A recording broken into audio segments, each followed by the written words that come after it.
Hey, how are you? John from Dowie Farm. I'm just going to go over some of the automation that we have here in the grow space. I just want to show you a couple of things. Like I showed you in one other video that some of the plants, or some of my automated outlets and whatnot, and two of them, the little ones from Laneco or something like that, whatever. They put a brand on something they bought on Alibaba. Congratulations.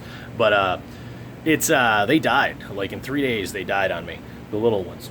They were rated for 2,000 watts. I had about 1,400 watts on them. They crapped out, burnt out, smelled bad, totally fried in 3 days. So that sucks.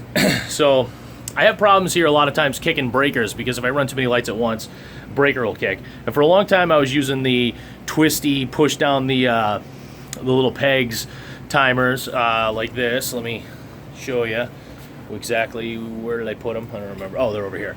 Here they are. I forget where I put this crap. And these stupid things, right? And I showed you these in the other video. And I was relying on these for a while, but the problem with these is if you kick a breaker or if just the power goes out, these things stop working completely.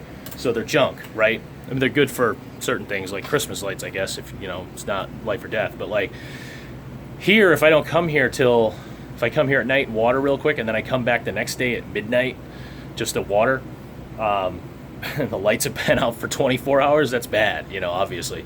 So I needed something more reliable. So I went to those other timers that you get from, the better timers. I got one over here still that's on just a smaller circuit that won't pop on me. These things, let me see if I can get it in the shot. These timers, they're much more reliable. If I get it in the shot there, is it in the shot? I don't even know. I think it's in the shot. You get it right? All right, great. Hopefully it was in the shot. I can't quite get over there with this. Probably should just set this tripod up differently, huh? Yeah, here we go. Here we go. We'll get a better shot. Those things are nice. I've run space heaters on them and they don't die. So that's cool. Those are nice because they have a battery backup internally, so when the power does go out on its own, or if I do pop a breaker, it maintains the schedule. Obviously the lights aren't on, but it maintains schedule, so when I fix whatever the problem was, or if we have an outage and the power comes back on, it's just rock and roll back where it was, right? So I don't mind those. But what was happening was, I don't know, they were just, maybe it wasn't those things' fault. Maybe it was the twisty ones and those in conjunction. I just keep getting power outages, driving me nuts. So I switched it all up to these TP-Link ones, right? These things are great. This right here, this upside down. But they're a TP-Link and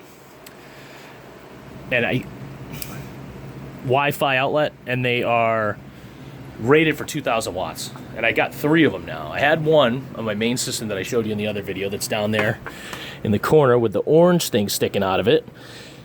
But now I've got all 3. But I want to show you kind of something cool on how they work.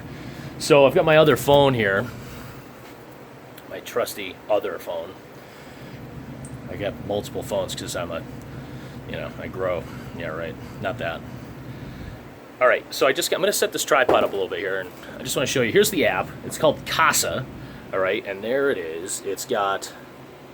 So I got my front planting side, okay? Now, this is my planting table. That's on my planting side right there. Now, check this out. So I'm going to hit the button. This is not connected to the internet right now. I wanted to show you when it's not connected to Wi-Fi, okay? Right? Yeah, it's not. All right, cool. Here we go. Ready? Check it out. Bam! That was wicked fast, dude. Bam! Awesome! Pretty cool. Anyway, it's pretty good. So, like, these two, see the one that's on? See the one that's off? They're connected to the same breaker. I can go boop and kill that one, and I can go bam, and that one comes on. Pretty badass. It's a pretty cool system, man. And I really like these, especially at 15 amps, and how fast that reacts just through the Wi-Fi. Well, that one's not. It's connected to my Wi-Fi, but that one was set up on mobile. So I wanted to test it on mobile network to see how quick those would react if I was just, I don't know. I don't know what need I would ever have to turn those off from remotely, but pretty cool to have that option. I can see some other uses for those in the future. But anyway, I've had some questions about automated watering, and my buddy and I have been trying to figure out how to do this with Arduino and Raspberry Pi and whatnot. But and if you don't know what that is, it's Raspberry Pi something interface, probably is what that stands for. But you can Google it. It's basically build your own little computers. But You basically take little boards and you plug shit into it, and great. All right. So they have moisture sensors. They have water height or water depth sensors and whatever. Like, so it hits a certain thing and the sensor goes off, whatever. And they have whatever I can't remember the word right now, but the things that would let the water go in and out. Woo! It'll come to me halfway through. But that stuff. And they have all that stuff for Raspberry Pi and Arduino, and I could theoretically set something up where I could go on my phone and take I would need a sensor in every flat. So I have 8 flats per tray, per watering tray, per fill and flood table. I would need one in each one because I wouldn't want to soak the shit out of something that's sensitive to that, right? So I would need to have a good idea that it's a safe thing to water. But the problem with that too is, like, a lot of times I'm doing this. I'm going, okay, is this one? Oh, that one's good. That one needs water. Okay, so I'll take this one and just do that with it and water, right? So if like 1 or 2 in a tray don't need water, I'll pick them up and water the whole tray without having to move stuff around. So if I wanted to go ahead and automate everything, that'd be kind of difficult to do that part. So it does take some personal touch and whatnot. The best automation I could get probably is an employee. So whatever, you know. But anyway, I could automate watering to a point.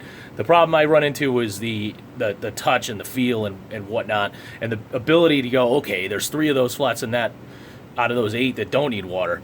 So do I really want to just screw those 3 up for the sake of not having to go there, you know? So we don't do that, but we're going to work on it maybe, though. My other automation thing I have is this wonderful Wi-Fi thermostat from Honeywell, and I linked to this in the notes, but this is great because I can control my AC, I can control my heat, I can check all that good stuff from my phone, all right, through the Honeywell app. I can't remember what it's called, but it's there. And it doesn't have to be a Honeywell thermostat. I found that on Amazon used for $60 or something like that. It was like $100 or an $80-something thermostat. So I really like it. The reviews were bad and people had a lot of problems with it, but I find that people are stupid a lot of times when it comes to that stuff, and they just they don't do it right. So whatever. I set it up and it's right. Not to be a little arrogant, but so be it. It is what it is. So anyway, I have that. I can automate my climate control with that, which is great for a grow room.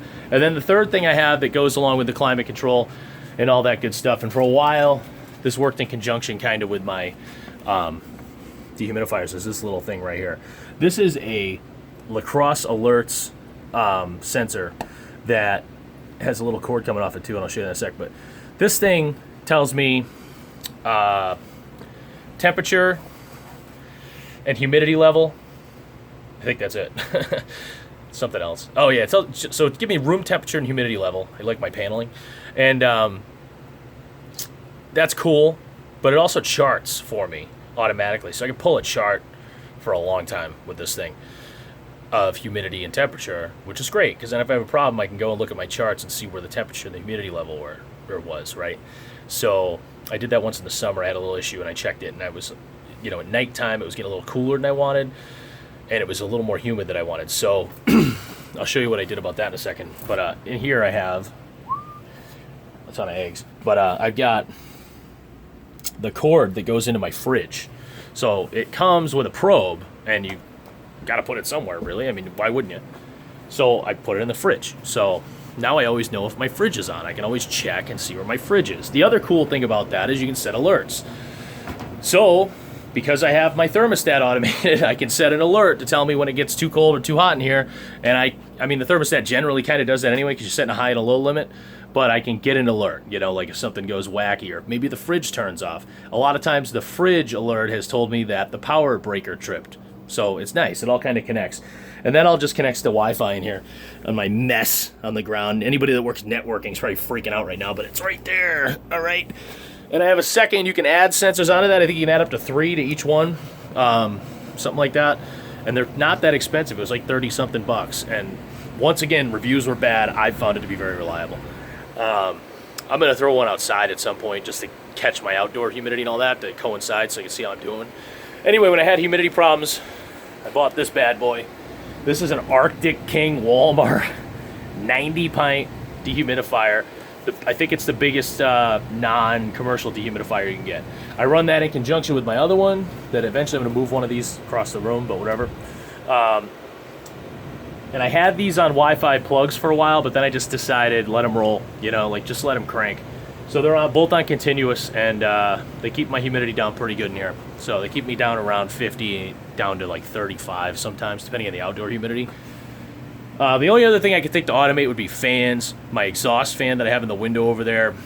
I just let that thing run all the time, but you know, it'd probably not be a bad idea to automate that thing at some point. But that's what I got for automation. It is what it is. It's not super automation. Obviously, I talked about not being able to do the watering right off here, but I've got a good grip on what's going on in the place when I'm not here, as far as knowing if the power's out and knowing what my temperature and humidity level is and being able to touch that stuff from a distance. So that's what I got. Thanks for watching everything. It's John from Dowie Farm. I know these videos run a little long because I just keep rambling, but hey, I can talk for another 10 minutes probably. I should do a podcast. Thanks for watching. Take it easy.